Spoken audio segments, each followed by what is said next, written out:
Hi, I'm Opal Palmer Adisa, and with me is Gordon Rollier, critic, Caribbean man of letters and words, I would say, or it's a little redundant, but certainly one of the formidable critics of the Caribbean. But I want to begin by saying you were born in Guyana, you went to school in Mona in Jamaica, you've lived the rest of major part of your life in Trinidad. So you are the quintessential Caribbean man for me. It's a phrase I keep hearing all the time. I don't know why we like this word quintessential. I like the sound of it too. I don't know why. Anyway, but what does it mean to be Caribbean, and were you a part of the Federation fever? I wouldn't say so. When Federation was being debated and discussed, I was in high school, we were aware of it, but Guyana wasn't part of the federal deliberations. We had problems federating within Guyana ourselves, you know, and we had, my entire high school life was surrounded by what you may term political, not quite turbulence, but upheaval. You know, there was the coming of the government, the PPP, the power, and then that power was taken away from them, and an interim government installed of people who had lost an election, so that there was a sense of constant embattlement going on in Guyana, and within that situation, it was virtually impossible to talk about federating Guyana with any other place. Guyana needed to solve its problems. There were riots here and there. There were British soldiers right across the road from Queen's College, where I went to school. And they were there for a good little while. The Argyle and Sutherland Highlanders, the Black Watch, the Royal Welsh Fusiliers. You learned a lot of names. As one group went out, they brought another group. And these groups were really crack military groups who had served in other parts of the empire, like Kenya and these places, you know. And these were the people in Guyana looking for riots. The people weren't rioting, but I mean, when you're running an empire, you don't take any chances, and you clamp down. All that happened in Guyana really at that time was that a number of these soldiers got married to Portuguese and light-skinned Guyanese women who were themselves looking for a way out of Guyana. Normally they would go to England. Normally they may do something depending on their education, like nursing. But there they had soldiers, and that was the only riot. Really, the only riot that was happening. And you had these fellas dancing the bagpipes, dancing music and this kind of thing. But under all of that, I mean, there was this terrible struggle to create a nation. People like Martin Carter grew out of that.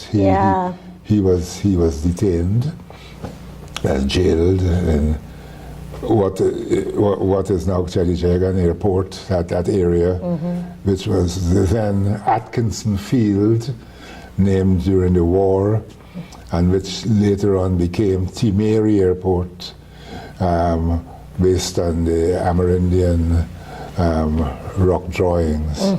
And Aubrey Williams, the artist, had a nice mural which they destroyed in expanding the airport. Wow. You know, they destroyed it. Well, they destroyed here Carlisle Chang's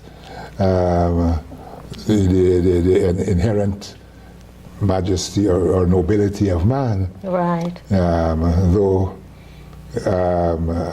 a sort of replica was repainted by Glenn Rupchand, and it's done in such a way that it's done in frames, so that I suppose it could be established, it could be set up any place at any time, you know. But I mean that was my background, so Right. that I wasn't studying Caribbean, except for, of course, being keenly interested in what was taking place in West Indian cricket. We were all keenly interested from the late 40s, the 50s, the World Weeks and Walcott, the Ramadan and Valentine era. You know, I didn't know too much about George Headley, but you know, you knew about Ray and Stallmeyer. So in a sense, you knew about iconic Caribbean figures, and these were your heroes, really. Yeah, cricketers were our first heroes. But you never saw moving pictures of them. You saw, you know, the frozen photographs in the newspapers. And it was only a little later on, as we went to Australia in the famous tide test, and that they used to show these clips and so on. If you got to the cinema at the right time, of you know, Hall and Chester Watson and Ram and Val and Sobers, and you suddenly saw them.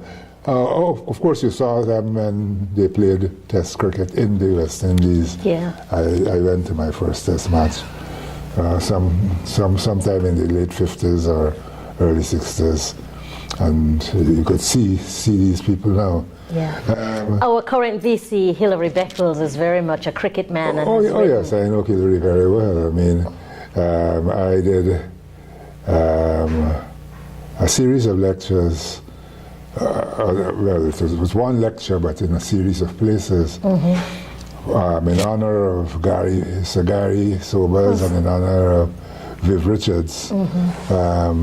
I did lectures which began in Barbados, and I went around to Antigua, St. Vincent, Dominica. I did one in Jamaica, but independent of that series. But it was the only place I didn't do that lecture was in Trinidad. And then there was another one, C.L.R. James and the legacy of Beyond the Boundaries. Yes. And that was also one in which I went around to 3 or 4 different islands. So that, I mean, you know, that was very powerful. The cricket thing was a very powerfully binding Caribbean thing that made me loyal for life to a place called the Caribbean. You mentioned Martin Carter, and I didn't necessarily want to get to Martin Carter, but he's a poet that I really love.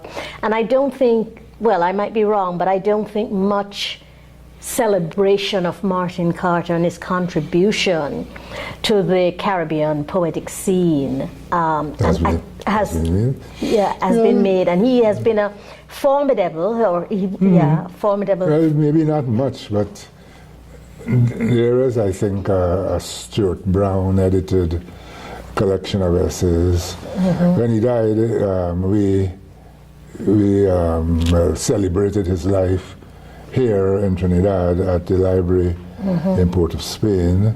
George Lamming spoke, I spoke. I have it on, I think I have a copy of that on one of those same old cassette tapes that you people mock at. But, you know, and I've done interviews on his work, I've written on his work. Published in 1 or 2 of my collections, but maybe not sufficient has been done. I looked very closely at his poems of affinity later on,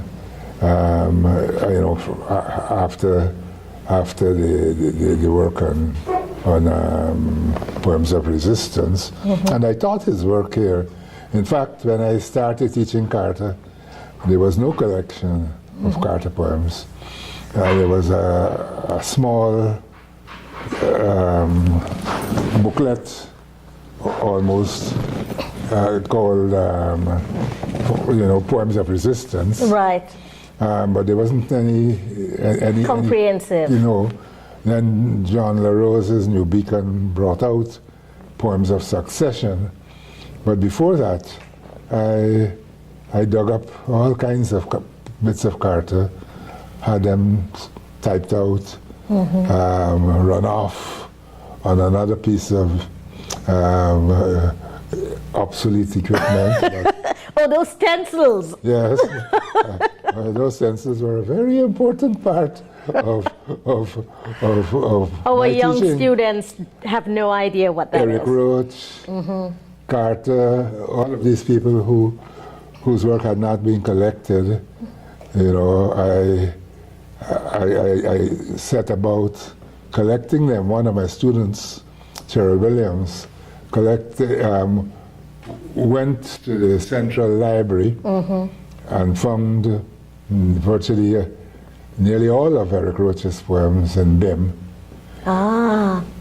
There was no photocopying equipment, so she actually wrote them out by hand, and then I got my secretary to stencil, and I put them together, and for years taught my students from those things. From those things. We had to discover our writers, and where no texts existed, we had to create them and teach them. Absolutely. So you might feel that not much was done on Carter, but for several years I taught Carter. Wrote a few things, and then later on these collections of his poetry began to appear. Another one appeared by the Red Thread group in Guyana. Yes. So we need to celebrate his work. That's primarily what I'm saying. That yes, but, Martin Carter is an important figure, but I don't think many people. People have to carry on the tradition. I mean, I think I did as much as I could while I was there, and I feel that, this generation, there's a lot of work being done. A lot is being written. I mean, I can't keep up with it. But I feel that when I returned here in 1968, I turned 26. The night before I turned 26, I was giving my lecture on Sparrow and the Language of Calypso at the Town Hall. I had done it already in London under the auspices of the Caribbean Artist Movement. Somebody heard that I had done it, I don't know. I was passing through on my way home, and somebody, Daphne Rousseau, I know was an important figure here, possibly Lloyd West, said, well, look, you have to give it in Trinidad. I said, well, I'm on holiday. He said, no, you have to give it.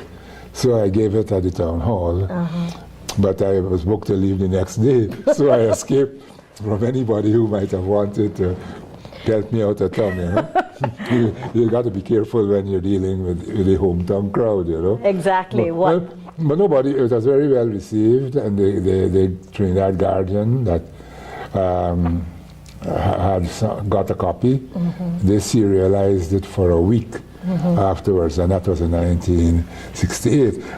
So we're going to hold that thought, and we're going to come back to what was the gist of that talk and that article that was serialized on Sparrow. Start with is number 2, continuing on the theme of Caribbean identity, which we really haven't. Yeah, we've been talking about that.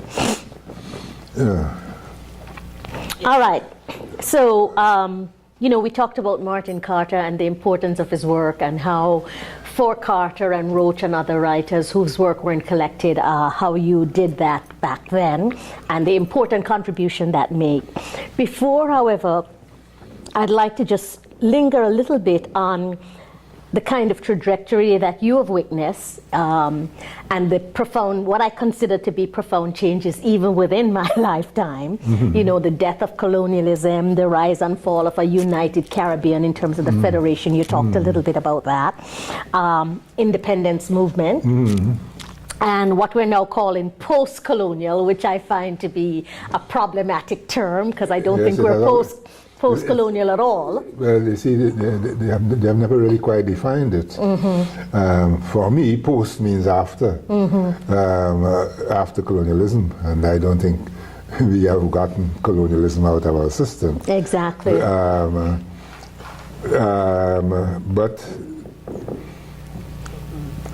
for some people, post-colonial just means anything that emerged because of colonialism. So it's not post so much as, if you want to get a Latin word, propter, because of, on account of. On account of. On account of colonialism, we've got certain phenomena, certain manifestations, and they say that is post-colonial. But for me, post-colonial is really not any different from post-independent. And well, I keep a hyphen between post and colonial. I don't write it down as a single word most of the time. Right. Yeah, because I want to emphasize this is after some period that we term the colonial period, and one can then look at that and see. How has the literature, the Caribbean literature, the West Indian literature, depicted those different moments in our history? You mean the colonial period? And all of it, to where we are now. And well, the writers that I have looked at, and I've looked at a fair number of them, some in greater detail and with greater care than others, but those writers were part of the process of movement from the colonial period through independence, through federation, through independence, to the post-independence period, and all that has happened as we have tried in 50 and 50 plus years of independence to create nations. I mean, right now I think the emphasis is still on how do we create a nation, how do we maintain what we have created. What are the things that we want to emphasize, what are the qualities, what are the values, how are we to bring together, particularly in a country like Trinidad, people have so many different ethnicities, religions, notions of culture, notions of custom. I mean, there is an enormous amount of transgression that is crossing over between cultures. And integration too. And integration. There are many people who don't like it at all. But it is one of the major realities of our situation, this transgression, so that we need to study that, to look at it, to observe it as a phenomenon, because quite often in Trinidad, the cultural situation is discussed as, right now, really, Afro versus Indo, with the Caucasian element hovering somewhere in the background, but the the black-white thing has become submerged under the Afro versus Indo. But the reality is that there is a, I don't know about how much percent now, nearly 30 or more percent of mixed races and other races. We've got a lot of Chinese. We've always had them. There was a period when quite a number of them moved out or seemed to move out, but quite a number of them moved back in. And plus there have been new influxes of Chinese all over the Caribbean. All over the world. All over the world. We've got that. We've got the Syrian Lebanese community.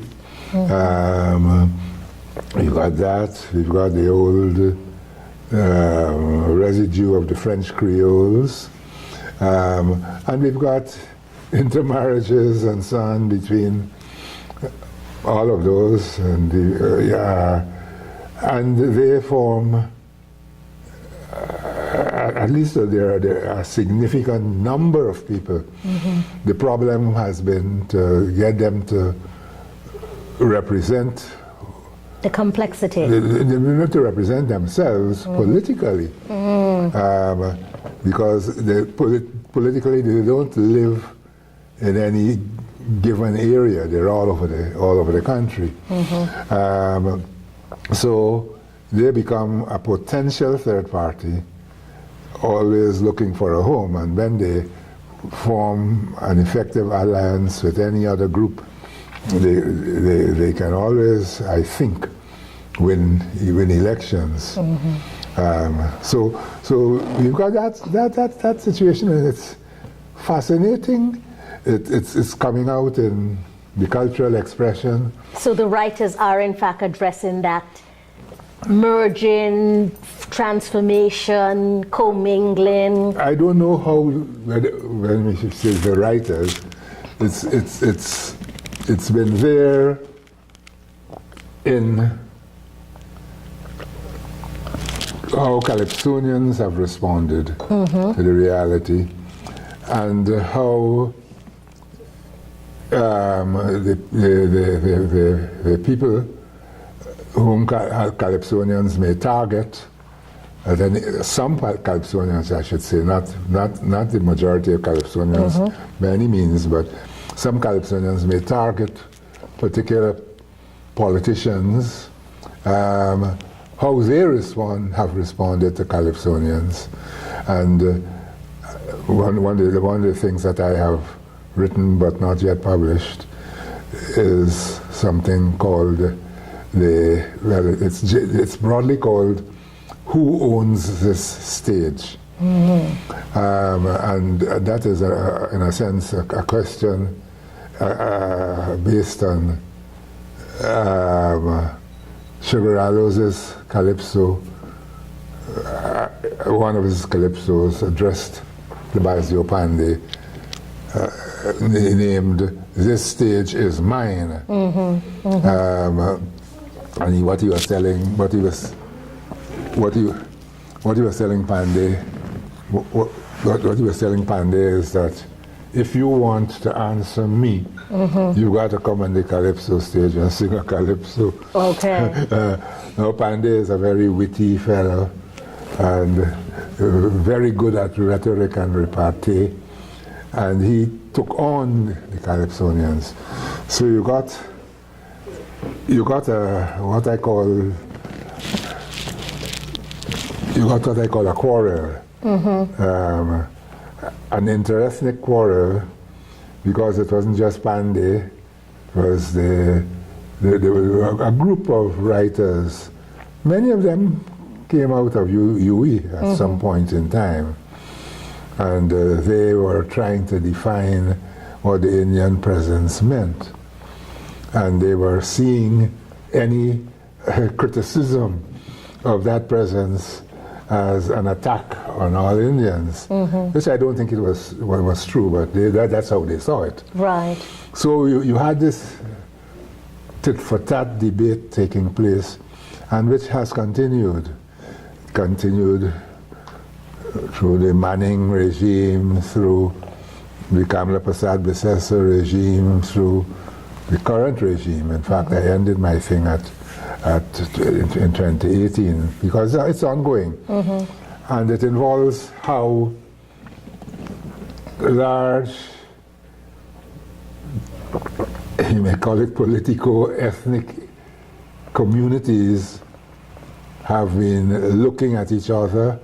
It involves stereotyping, and it ultimately involves how we define the nation, and how are we coming together? How are we making this independence and this nationhood thing work? Right.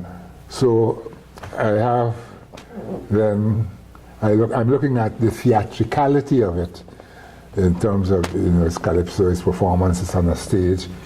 But it's the people who answer the Calypsonians are also performing. They also have to get on the stage. And there's a whole rhetoric, the rhetoric of Picong, what we call Picong, but I am dividing Picong into about 15 categories. Wow. Of, what are some of these categories? Picong, well, there's Picong is supposed to be sharp, witty, piquant, P-I-Q-U-N-T, piquant. You say something about somebody that is witty. It's quite often damaging. Right. And the image that you use there for is the needle. You choke the person, and a really good choke is something that somebody can tell you something that you might find it impossible to answer. Okay. It's a game too. I mean, it becomes a game in Calypso when Calypsonians are singing the extempo Calypsos against each other. And that game has a long history. Okay. Now, what emerged in the 90s was a type of Picong that the image changed from the needle to the sledgehammer or the pickaxe handle. Got more. Somebody would hit you something, and it would not really be a game. When they hit you, they really meant to damage you, to beat your head in, beat in your brains. Verbally, metaphorically. But also the social ramifications of that. Yes, and then there was a guy like Sugar Aloes. Sugar Aloes was originally a butcher. And he said, I'm a butcher. I use words like when I'm chopping up meat. In other words, he has a cleaver approach to Picong. He's the butcher. He's chopping you. Right. So those are some of the categories, but there are many others. I can't even quite remember them. But I got one from one of my former students who spoke about what was happening to one of the politicians, stoning. He was being stoned. And so I lovely, I've included that as a major thing. And then I extended the metaphor because there's a French patois proverb that translates, what business has eggs in the dance of stones. Oh, okay, yeah. If you are an egg, you don't get into the dance of stones. You're going to get mashed up. Absolutely. Okay, so that politics becomes a dance of stones. And then I further extended it to taking a line from Sparrow's 10 to 1 is Murder, where he says that the fella in front was a very good pelter, the fella in front. So when you become a politician, you become a fellow in front. You're in the front line, which means you're in the firing line. But if you're a very good pelter, you will pelt back. So we've got this verbal pelting of stones and pelting back, and it's interesting, but it's disturbing, because we are using folk rhetorical techniques, which in their own context tend to cement a community together in a strange way, because although people quarrel and throw these things, they then go and have drinks together. Exactly. It was well known in the Calypso tent tradition that you had these competitions and you said anything you liked against the other person, but whatever was the prize, sometimes you would get a case of beer or 2 bottles of rum or something.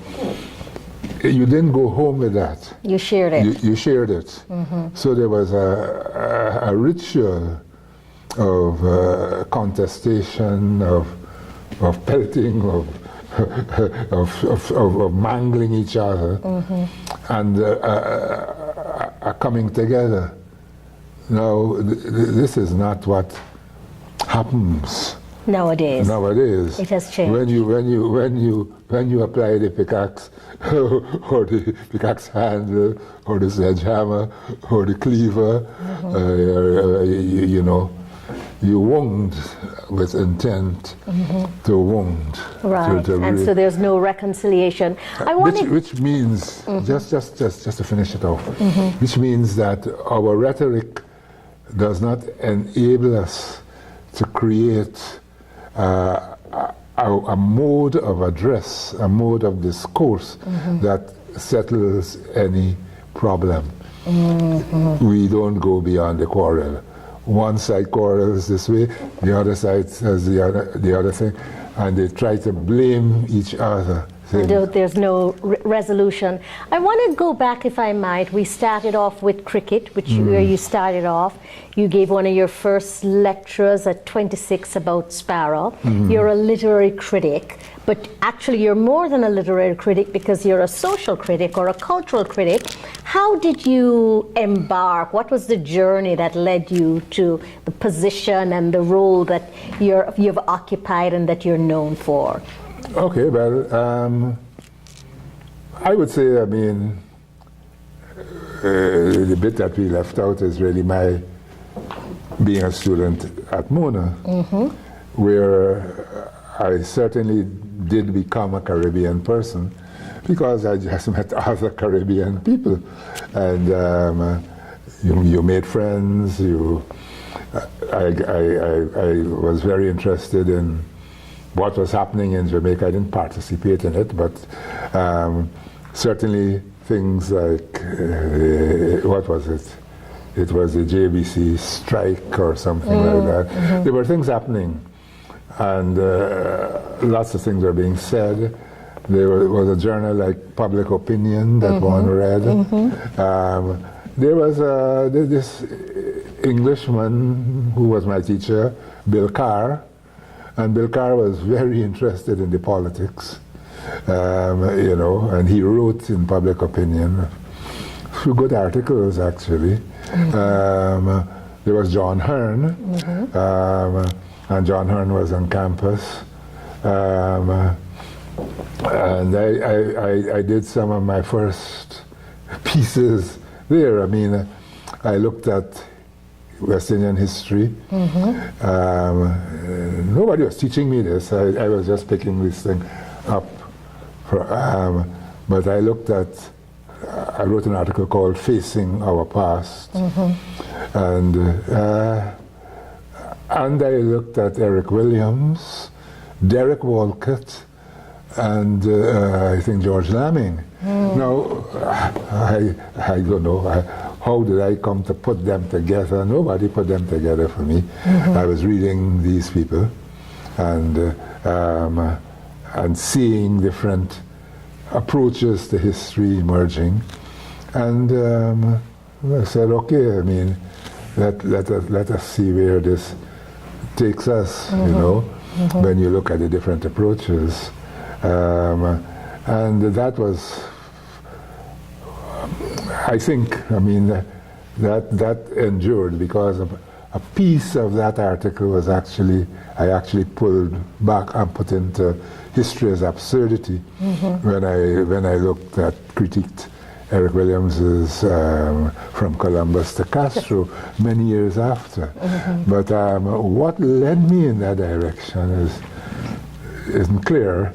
Well, it's self-interest. It's something that piqued your interest. Well, they did, yes, they did, but they were not teaching West Indian literature on campus. Right. What they were doing, what they did was to attach Walcott, Naipaul, and who else? Walcott and Naipaul for sure, on the modern literature syllabus. But the modern literature syllabus stretched from 19th century right down past Joseph Conrad, past E.M. Foster, and then at the end they tacked on two questions. So that you held on to that because these were Caribbean writers. I knew about Caribbean writing from my time in school. Why? Was it taught in Guyana? And it wasn't taught, but we all knew A.J. Seymour and his poetry. We all knew the legend of Kaieteur, because I mean, Guyanese are obsessed with Kaieteur. We have a set of national songs. Born in the land of the mighty Roraima, land of great rivers and far-stretching sea. So like the mountain, the sea and the river, great, wide and deep in our lives may we be. Now, these are terrific words. We Guyanese were being told in school that we have to be great. The Essequibo River is 19 miles wide at its mouth. You have to be like that. Great, wide and deep in our lives may we be, like the mountain, the sea, and the river. Most of us have never seen a mountain. You have to travel inland to see the mountain, but they were mountains in our head. Most of us have never seen Kaieteur, but there were all sorts of paintings and so on about Kaieteur. So Kaieteur was in our head too. Now, Guyana today has 60-something national songs. Oh wow! All rooted in the landscape, in conceiving the landscape, and you know, all of them dealing with the whole question of loyalty, loyalty to the land. Wherever you go, you must not forget that you belong here. So now that they've discovered oil, when that's going to change drastically. Yeah, but yes, but when people of my generation return to Guyana, they say, JCB, meaning you just come back. Meaning, what were you doing outside of Guyana all these years? Yeah. Now that you're here, we're going somewhere. You're coming back to rake in the benefits of that. And I tell NMP, not me, partner. No, the problem is they don't recognize the role that Guyanese outside of Guyana have played in keeping Guyana alive. Absolutely. Barbados understands it, and they create areas Jamaica understands I it. don't know if Jamaica understands it, but maybe it They don't does. understand. Yeah. They don't understand it, but I mean, when they create these areas for people who are coming back and getting their pensions and so on, they also create target areas for the envious native who saying, okay, these people must have something Right. that we can steal. That, Gordon, do you remember the first piece of Caribbean literature you Pardon? read? I read. Well, I can't remember it in terms of first or second, but Some of the early. we read Mittelhauser for sure. Okay. In Yeah. school? Well, I was in school. They weren't teaching Mittelhauser in school, but Okay. you borrowed them in the library. Korean. And read all those Quayana books, and, nice, steaming, sexy women. Oh boy, you were looking all over the place to see if you could find Quayana. But more than that, the landscape. Mittelhauser has an intriguing sense of the landscape, the forest, the smells, the songs, and that sort of thing. And his Mittelhauser songs sound like the songs that you hear. You hear all kinds of crickets and frogs and so on right now today in Guyana. I mean, you always have a sense of being on the edge of a frontier or a forest, even if you're in the city. There's always this big set of bush behind you. And I grew up in the country where there was literally a forest behind me. You could hear monkeys and things howling, and the parrots coming out in the morning and going back in the evening. And we were always aware of that, and you got that in Mittelhauser. So Mittelhauser, then I read early Naipaul, Selvin.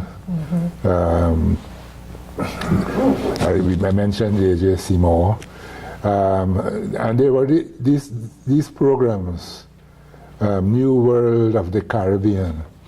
Now this is something that you should try to get. George Lamming, I think Wilson Harris might have been involved in them, but these were readings By the authors by themselves? authors, trying to conceptualize the Caribbean as a whole new world. And I heard those readings. They played them on the radio. And it's a series of tapes. They were sponsored, I think, by the Sugar Interest. Oh, really? And I'm sure they still exist, maybe somewhere in London. Okay. So my first encounter with George was as a voice.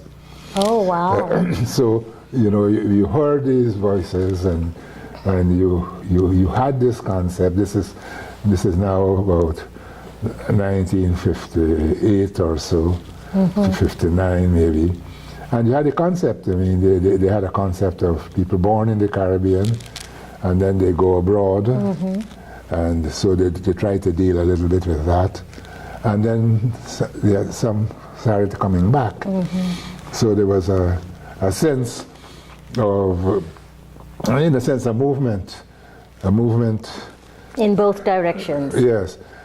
I don't think that those programs had any sense of like either Africa or India as one of the places that they were moving to, because they weren't moving to those places as yet. Right. But- But was there also a sense of moving between the region?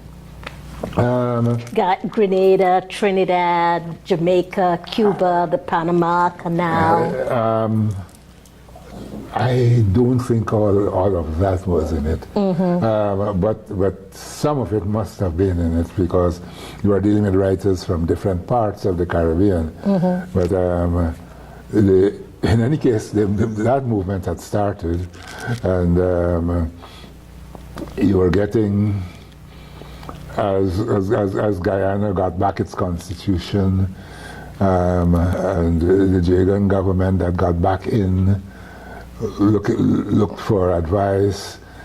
You had people like Jack Kelshaw, old-time socialist, advising Jagan.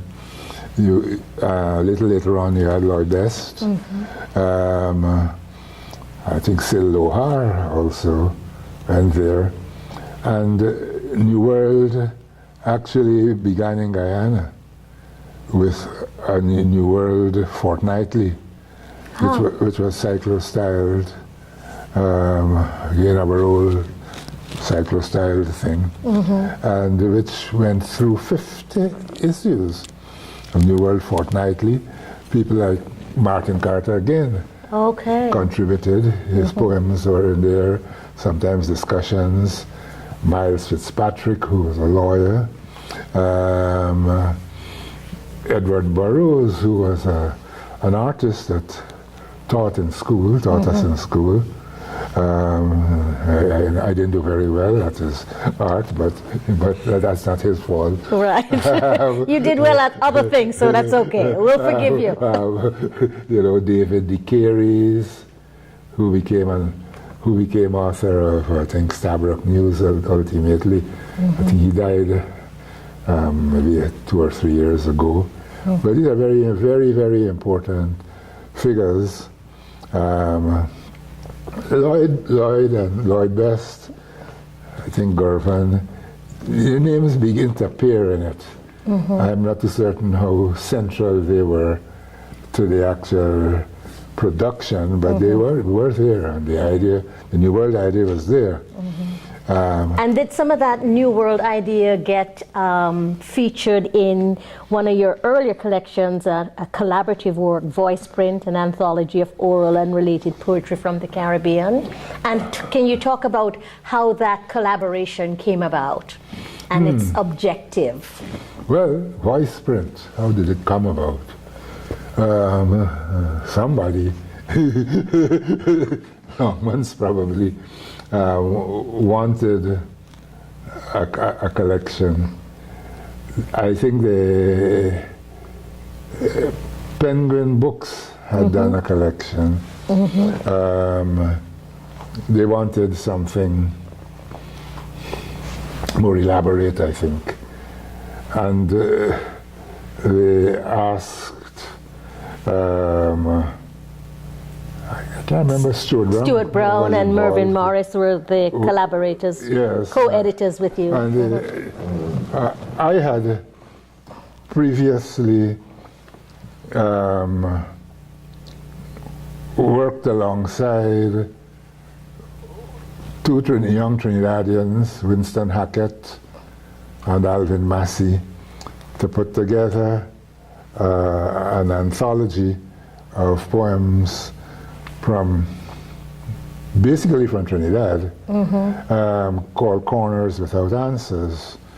The name coming from a poem by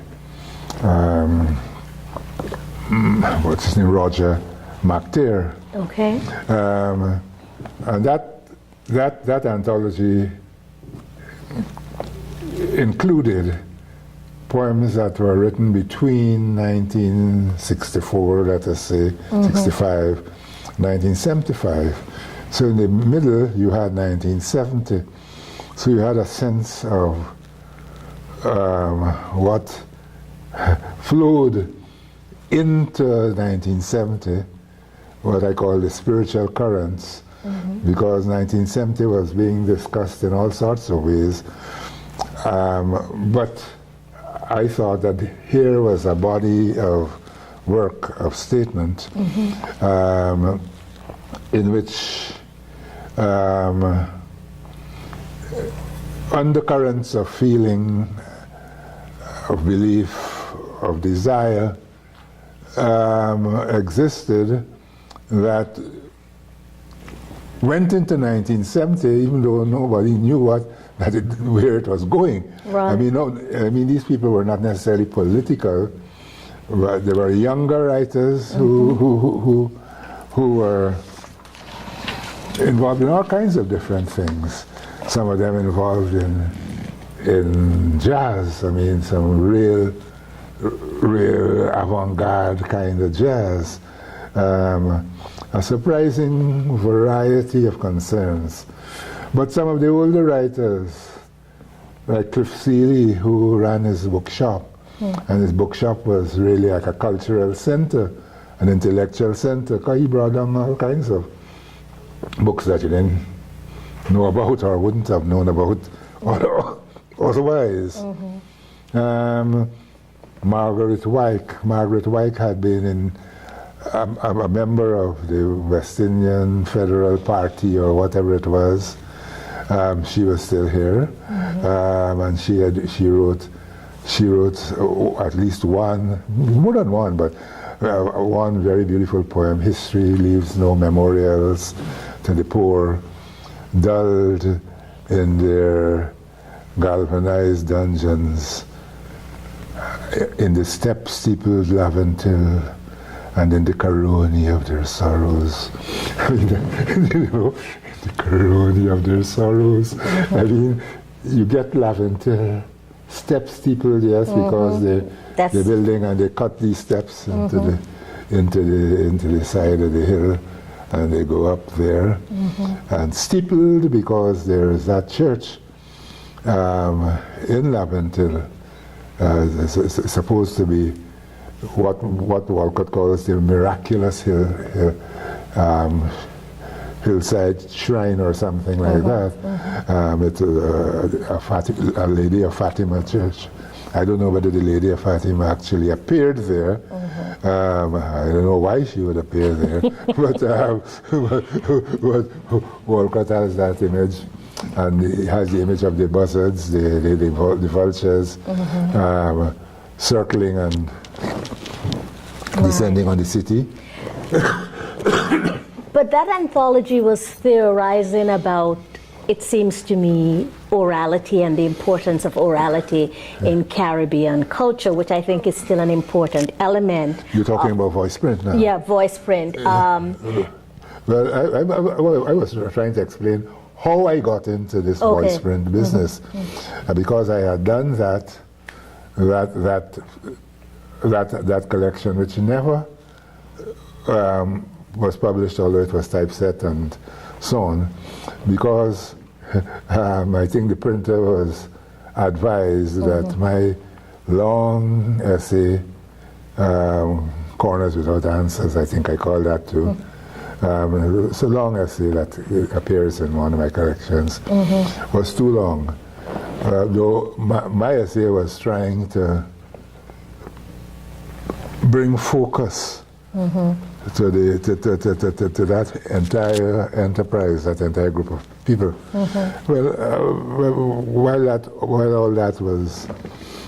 While all that was taking place, I mean, I was developing this sense of orature, orality, and I think this was known.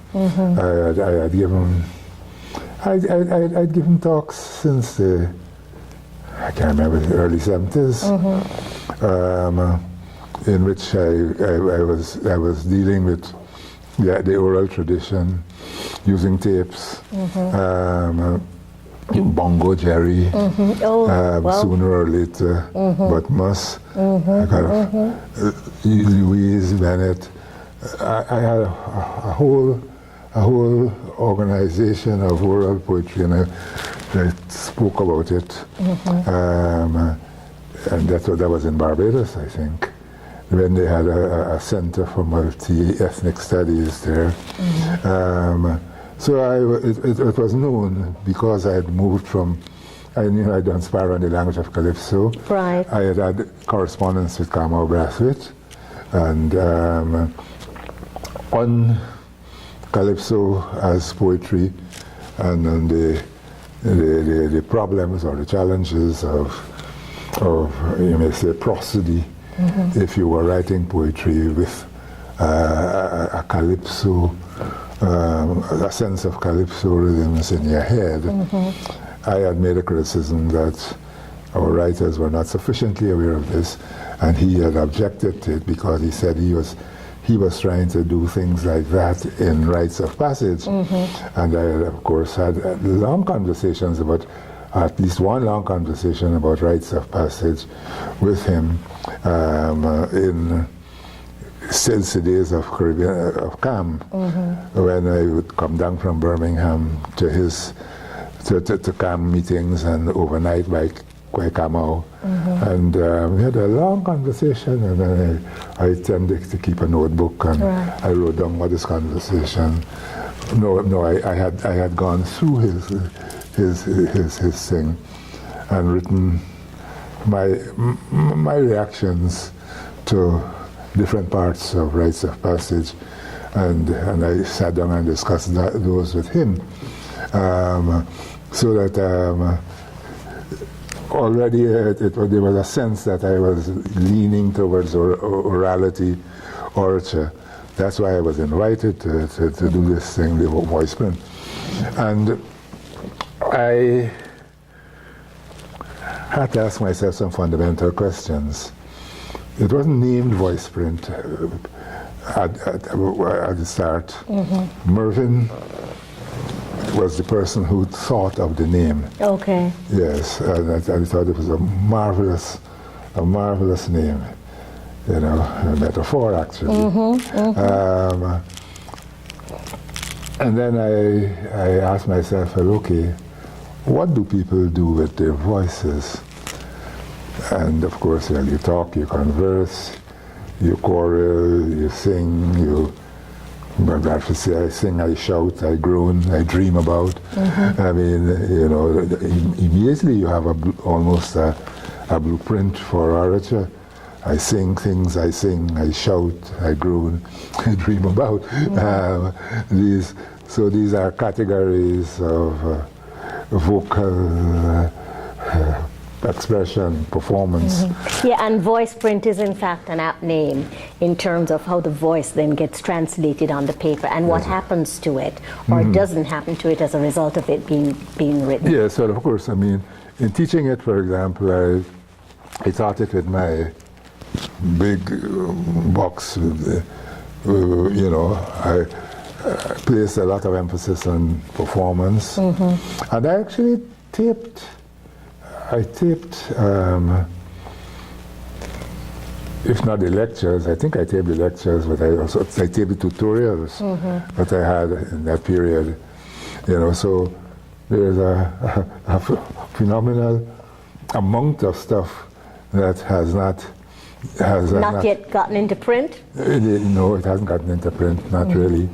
But I did transcribe a lot of those tapes in that Miami thing. Right. Yeah. In order to stop myself wasting time, I went up with a stack of those lectures, and I would transcribe away. So that's the only way I could get it done, you know. Yeah. So I conceived of these different categories, and then a fantastic thing happened. I got a copy of Ruth Finnegan's Ruth Finnegan's book on oral performance or whatever in Africa.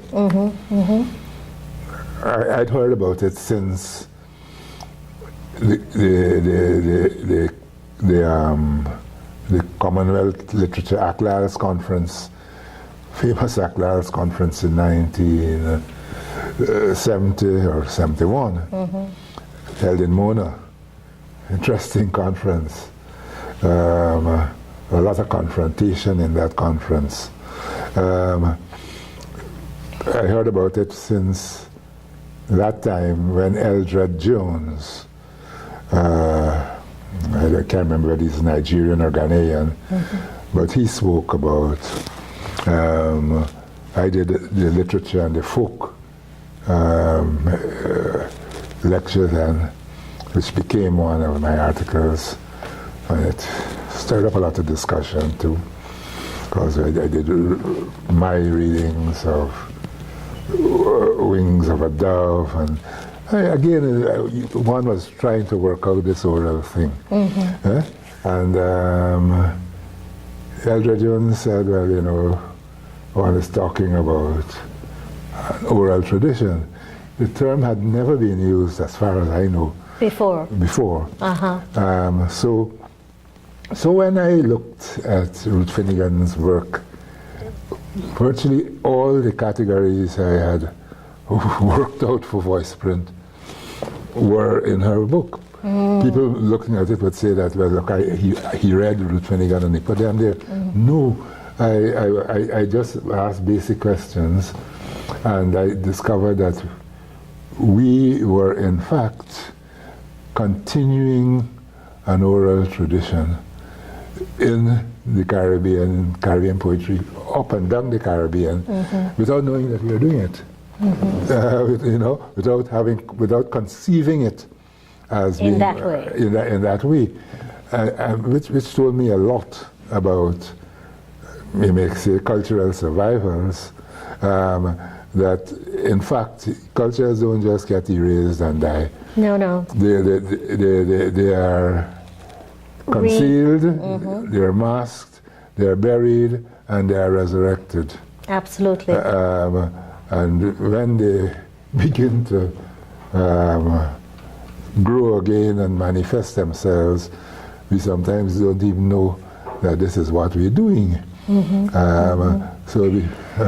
Well, you know, you had mentioned Kamal Brathwaite before, and I'm thinking, and I might be wrong, that he was consciously, you said in the conversations you had, that you were talking about Caribbean writers not being so conscious about using calypso and other Caribbean rhythms, but he said that was some of the things that he was doing. Yeah. And you're certainly one of the critics on Kamal Brathwaite. Can you talk about his influence and his importance as a Caribbean writer?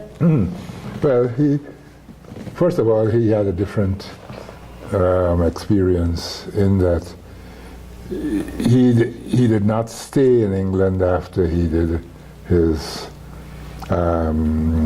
undergrad work in history and literature. He went to Ghana. He went to Ghana. In fact, he applied.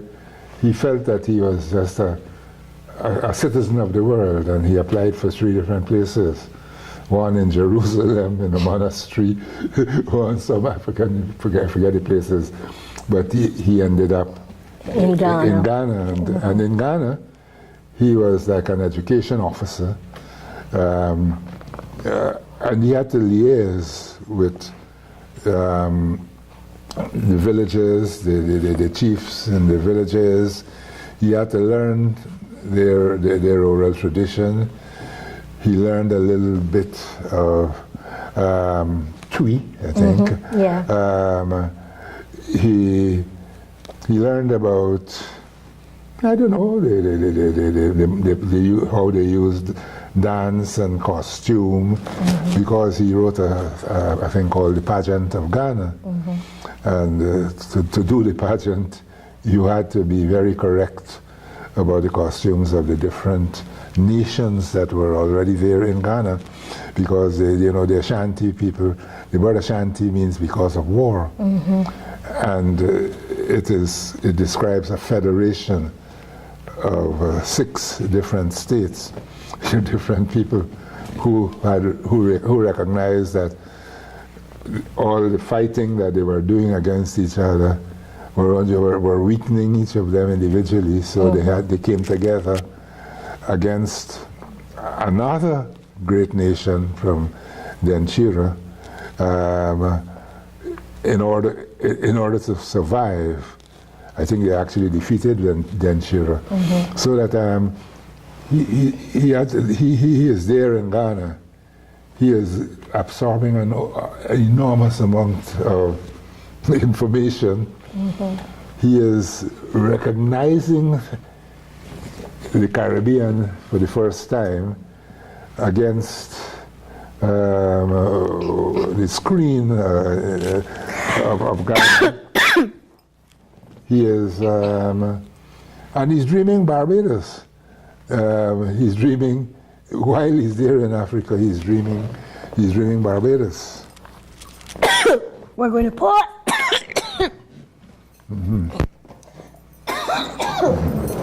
Get some water. Hi, Merle. Do you want some water too? No, I don't want any water. You're good? I'll take another cup of tea if it's possible when I'm finished. They send down this virus, you know, to mess up things like this. They plan these things, you know.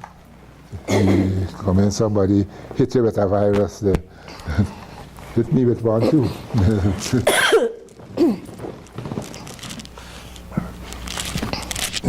Yeah.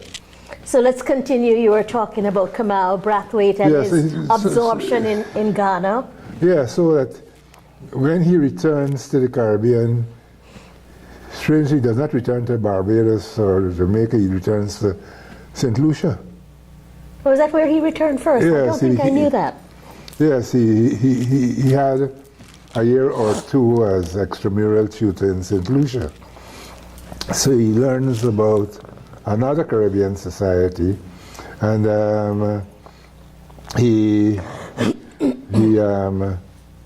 St. Lucia appears in one of his dream stories. He doesn't write very much about St. Lucia, but he certainly learned something about St. Lucia. And then he ends up lecturing in Jamaica. In Jamaica. I had met him in my final year in Jamaica. But I shouldn't say I had met him. I knew he was on campus. He was teaching friends of mine like Alvin Thompson, one of our great historians. You should try and get Alvin Thompson. Alvin has written a number of very fascinating books, history books, and he has done, his most recent ones have been pictorials in which he is visualizing slavery, this is what he calls it.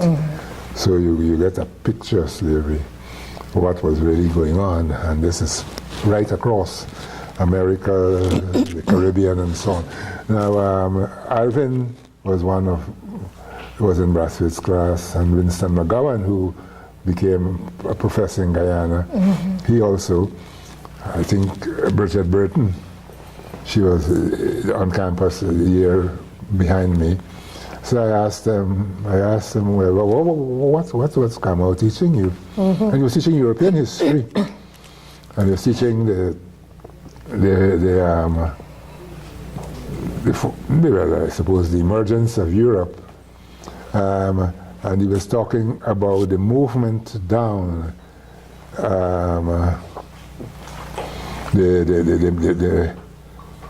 movement down from the north of the Germans, the Germanic tribes, into the Mediterranean.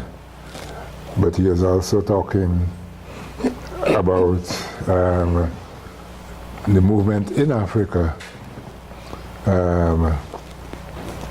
You know, he had a different notion of how modern Europe emerged, and he was basing it on a thesis that was current at the time by a French historian named Henri Pirenne. So, you know, Brathwaite was involved in a notion of the formation of civilization, the movement of peoples, and the movement of the Moors in Spain. I mean, one considers that the Moors were in Spain longer than Europeans have been in the Caribbean. The Moors were in Spain for about 6 centuries. And their influence is still very much evident. They created Spain. They created the difference in the music, for example, Spanish music. The guitar, the syncopation, and that kind of thing, flamenco, whatever. They created it, the architecture, And the Spanish have been trying to get the Moors out of their system. But they won't. But they can't because they are Moors. Exactly. Going back to Brathwaite and Lamin in terms of, I'm thinking about Caribbean aesthetics, which I don't think we're talking about much these days. But I think in a lot of your work, part of what is being defined, for want of a better word, is a kind of Caribbean aesthetics, which I think Kamal Brathwaite and George Lamin helped to establish. Can you talk about Caribbean aesthetics as you have been theorizing about it? And I don't have been theorizing about it. My first encounter with the Caribbean artist movement was the very second meeting of the movement. It wasn't much of a movement at that time. It was just sort of trying to become one. And they held this meeting in Orlando Patterson's flat in London. And what were they discussing? The question of Caribbean aesthetics. Is there a Caribbean aesthetic? And I can't remember how I got invited to the thing, but I got invited to it. I came down from Birmingham, and I listened to this discussion. I didn't really say anything, because I didn't know anything about these things. And eventually somebody said, well, look, you are here and you're sitting down and you're not saying anything. What do you have to contribute to the discussion? Then I said, well, my assumption is that any set of people, when they travel, they bring their beliefs, they bring their notions of form or shape or beauty or anything, of their notions of how to do things, how to, in a sense, perform life. They bring it with them. And the Caribbean peoples are no different from anybody. We have our ways of doing things. We have our ways of assessing what we do. But we are people who live in different islands, and within each island there are different communities too. So what we've got to do is to isolate any one territory and to look at what it has been producing, whether it is novels, poems, whether it is dance, painting, whether it is style in sport, or anything. We've got to look at these things and discuss, well, is there something Jamaican about what Jamaicans do? Is there something Trinidadian about what Trinidadians do? What would happen if we looked at Naipaul and Sylvan, and then we looked at the calypsos of Sparrow, and we looked at them together? What would emerge? I said, we don't know, because we haven't done this kind of thing yet. But we may be able to talk about Trinidadness by looking at what varieties of Trinidadians do and extracting common elements. And they challenged me. Why don't you do this? Now, I wasn't working on that. I was working on Joseph Conrad, Paul, who miles away from that. I said, okay, I'll try to do it. So I had to get Sparrow's calypsos. I mean, Sparrow wasn't the only calypsonian, I knew that, but he was the most accessible. I found some of his LP records in a music shop called Stearns, which was close to Tottenham Park Court Road or whatever. Stearns, they sold African music and they sold Caribbean and a variety of folk music. So you found Sparrow. I found Sparrow. Maureen Warner was going up where she went up York University to do her master's in linguistics. Maureen's brother Kenrick was at Birmingham, so she stopped over in Birmingham.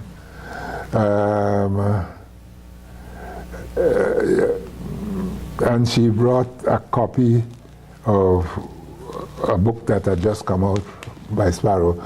Came out in 1962. This is now, we're talking 1966 maybe. Called 120 Calypsos to Remember. And that was, and she gave me a copy.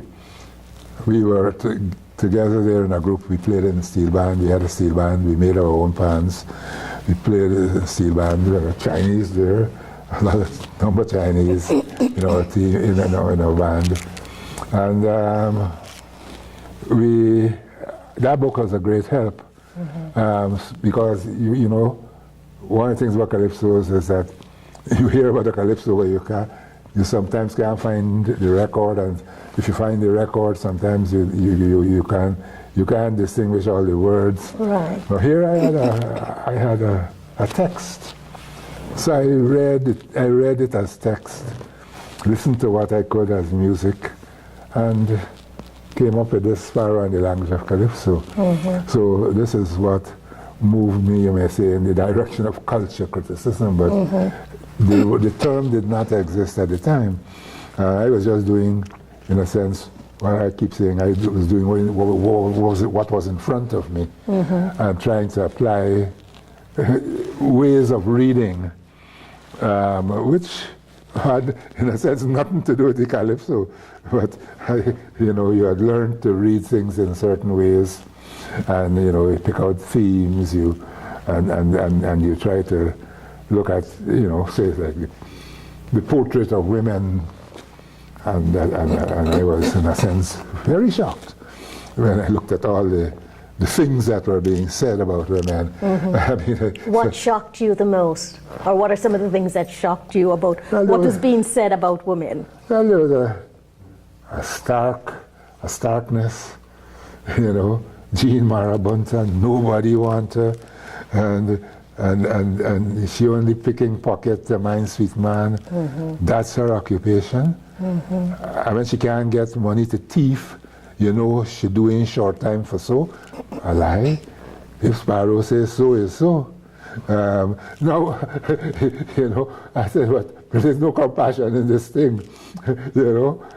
Here, these Calypsonians are presenting men who are living off of these very women. But this is what they have to say about the women. That was shocking. I hadn't encountered that. Then. And this was being promoted publicly, so there was a kind of typecasting of a certain type of Caribbean woman that was being promoted through the music. When it's promoted publicly, the singers were singing about what they thought they knew. Okay. There was a lot of protest against it, actually. There was always a streak of censorship, a streak to censor all of this kind of thing, running down from the 30s. Censorship took two forms. They wanted to censor radical protest in Calypso, and they wanted to censor what they call smut, singing about sex, singing about women, singing about prostitution. I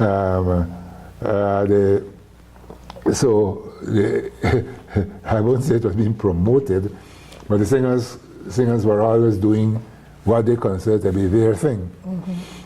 Now,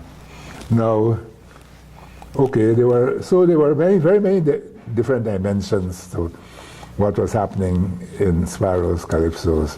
Some of them not too pleasant, some of them quite worthy. And so I just wrote the thing. Congo Man was already out. Yes. And you know, that was a very strange calypso. I'd never heard anything like it in my life. I don't think anyone had until it came out.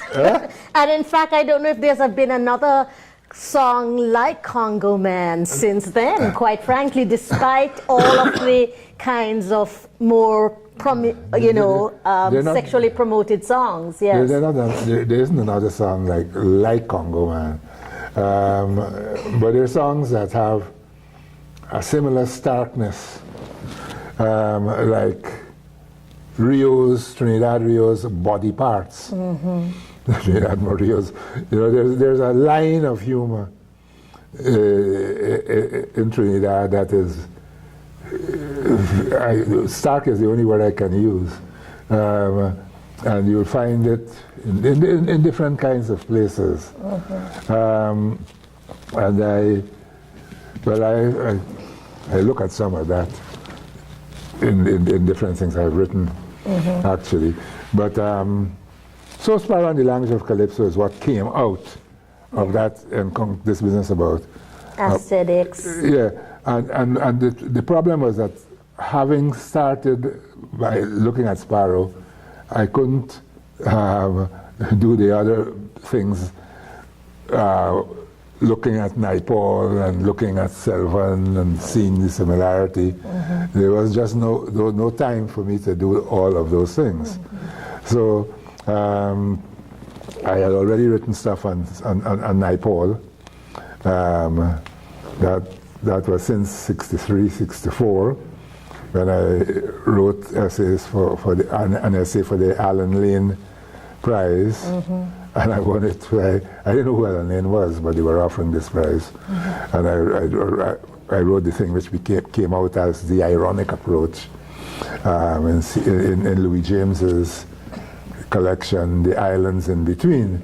So I was supposed to be a Naipaul man.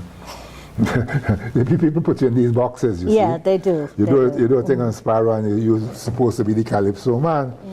And you do the lecture on Sparrow in Trinidad, and already they put you in the box. So when I came back here a few months after, on All Fools Day 1968, I was already known as somebody who had done work on Sparrow, on Calypso. So you end up having to, once you begin this kind of discourse, there's no way to stop it. People come at you, and people want to know, well, how you compare Jamaican music with Trinidad music. You know too much about Jamaican music. I knew a little bit about the early Rudy music. I knew a little bit about Don Drummond. So I bring it to the table. And I got to get into trouble because I'm discussing Rudy music with fellas from Renegade Spaniard on the hovering over the dry river, and I'm discussing it all night up to like 2 in the morning. And they didn't know the term Rudy. They didn't know anything about it, and they were really very fascinated. A few months later, I was one of the people who got death threats. Really? Because you see, you were stepping out of the ivory tower, they say, UWI is, and you were talking to ordinary people who really appreciated the music and what you were bringing to them, doing what Eric Williams had said, and the early People's Education Movement and the People's National Movement, that you must be holding these weekend lectures and so you were doing that, sharing with people. Yeah. But then they say I was trying to mash up the country. Well, you were moving people out of their comfort zone, and that is always not moving people out of the comfort zone. I was talking on the brink of Eric Williams' constituency, and nobody was allowed to intrude into that. So Neville Hall got letters. Chukulingo got letters, who was a journalist. Raoul Pantin got letters. Louis Bob got letters. I tore up the first one, but then I realized that this is history tearing up. So I kept the second and the third. Gordon, what do you consider some of the most important work that you've done in terms of, you've really spanned the gamut, and as you said, you were doing cultural criticism before there was a term. What do you consider, we have to wrap this up, some of the most important things that you've done with Caribbean literature and culture and aesthetics? Okay. I think of it in terms of the actual books, Calypso and Society. There's a big book, 660-something pages. And that's full of meat, full of all kinds of things. I mean, that was dredging up, in a sense, a whole tradition that had disappeared. I mean, I talk about calypsos there that were recorded but were never allowed to come into Trinidad. So I was writing about stuff that nobody actually knew. It's only later on, many years later, there's a box set of calypsos called West Indian Rhythms, which has about, 250 or more calypsos on CD. Calypsos that I wrote about 20 years before. That, I think, Calypso and Society, I think, was important. Right. But I think one book that hasn't sold anything, I put in a lot of work in, and came out in 2010, Ancestors, looking at Kamau's mother poem and son poem. I think it's very, very important. It talks a lot about gender. It talks about all kinds of things there. It talks about Kamau before, in a sense, before he moves into, theorizing world civilizations, all those things that he has been writing in the last 20 years. And it talks about Barbados. I mean, that man creates a whole mythology around Barbados. Around Barbados, and one didn't think that kind of thing possible. What is there to mythologize about Barbados? Well, he managed to do it. Yes. Those two. Then there's the collection of essays, the early ones too, but the one transgression, transition, transformation. That looks at the whole Caribbean scene, and it looks at transgression as the crossing over of cultures into each other, and the pain that this sort of results in, but also the richness. The synchronization. Yeah. Transition deals with something in the middle, something that is happening, but you don't know where it's going. I have the big essay on cricket and calypso that nobody knows about, and nobody knows about it, and it was the fruit of those lectures. Well, where is that essay? It's in the collection, Transition. Yeah, that's a big fat thing. That's a book in itself. And then Transformation is looking at what seems to have been coming out of all of this, the history, the independence, the different struggles, the cultural intermixture, all of these things. And you have essays like folk research, fossil or living bone, which was the talk I gave in opening the St. Lucia Folk Research Center. The thing just burned down last year. Yes, that was a real tragedy. That was a real. It hurt me because that was a real tragedy. Those fellows had their heads on, and they were very good at collecting the stuff and archiving it and so on. Yeah. And I mean, I said, we are governed in this Caribbean by fire, Yeah. Fire burning down Ande's home in Guyana.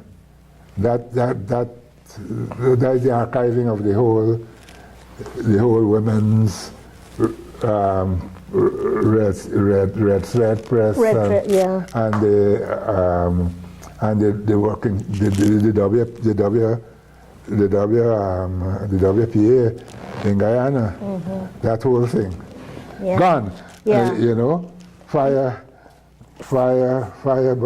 burn down Folk Research Center, fire burn down Tapia, fire burn down Lennox Raphael's theater in Belmont. Yes. And that, not to talk about the Jamaican fires, Eventide and all those things. Yeah, let's do one final question. And given the body and feel of Caribbean literature that has grown tremendously in the last 10 years, I think, or certainly 20 years, would you say that Caribbean literature has found its feet, or as we say in the Caribbean, is now wearing long pants? Has the literature kept pace with the changes, political, social changes? Are our writers helping to shape this new Caribbean that we're living in? Big last question. Big last question, yeah. And you think I can answer it? Well, you can answer a part of it. Has it found its feet? We have as many feet as a centipede. I think the literature right now that has been coming out has been very rich.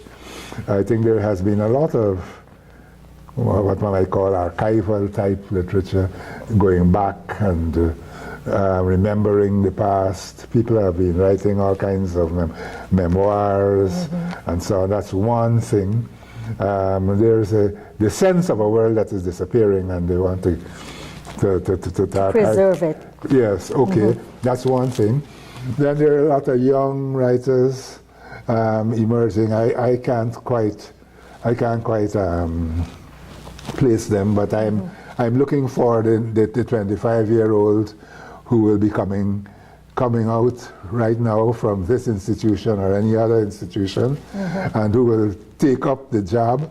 I mean, it's a job of a generation to talk about what is happening around them, and I think it will happen. I buy the books, so I can't keep up with them. I can tell you that, but I do buy them and read from time to time. I think the literature is keeping up with the stuff. This is Marlon James. That's the 7 Killings or something like that. The John Crow Devil. The John Crow Devil is fascinating. Yeah, the idea of these John Crows coming down. John Crows actually came down here in 2013. Well, John Crows have been known to come down in Jamaica all the time. Yeah, but these John Crows that come down here were coming down, dying on the ground. We don't know what they ate or what. Doing it in Chagaramas. And then the John Crows were eating the John Crows. Now, for me, that's the dreadest kind of a sign if you believe in science. Right. John Crow eating John Crow. And some of them came down in Claxton Bay. But then I see Marlon James had written about this descent of John Crows and so on. So there must be somebody. They must be keeping up with something. And the 7 Killings, I didn't finish the whole thing yet. I finished the first half. But his attempt to get into the heads of so many different characters and to tell the story through that, and his sense of the relationship between that and the emergence in the music. It's very much connected to the music and Marleyism. I think that's good. But then there's going to be the great Jamaican critic who is going to be able to deal with that, and all the stuff that is coming out from. It's a rich period. Yeah, yes, people are going. It's so much suffering. Something that was bound to come out of it. And I think the writers are keeping up, but I don't think that the critics, commentators, the readers are keeping up with what the writers are doing and placing it within a context. That's right. Yes. Now, the conversation about what this whole generation of writers has been doing is yet to occur, I think. And I think also that we are allowing or depending too much on an outsider to interpret it for us because of the prominence, I think, of a lot of these younger writers and the awards they've gotten, so that the critique comes from there, and in a way I think it silences the critics here who don't necessarily want to necessarily disagree with the critics there. I don't know. I think some of that is happening. I can't say for sure. I do know that I sometimes don't understand half of what is being said because of the language in which it's being said, and because that language keeps changing. Yes, and I think that we are recolonizing ourselves by using imported jargon, let us say, which is itself constantly under change. I think that's a problem, but I don't blame the scholars for doing it. In a sense, I blame myself for not keeping up with what they're doing. But then I tell myself, well, why should I bother? why should let someone new do it? Yes. So you're working on several things right now, yes? Or completing several things right now? The interethnic quarrel and the music. I've completed that. I've got 300 pages on that, and that is going to be nice and funny, and will probably get me into a heap of trouble. But nothing that you can't handle. Me, I ain't handling nothing. Whether I can or can't, I'm not handling anything. Okay. Well, we'd like to thank you. I've been speaking with Gordon Roullier, Caribbean critic and cultural something. Cultural something. There you have it. Cultural something. Thank you so much for sharing so fully and for the contribution that you've made to Caribbean aesthetics and scholarship and literature. All right.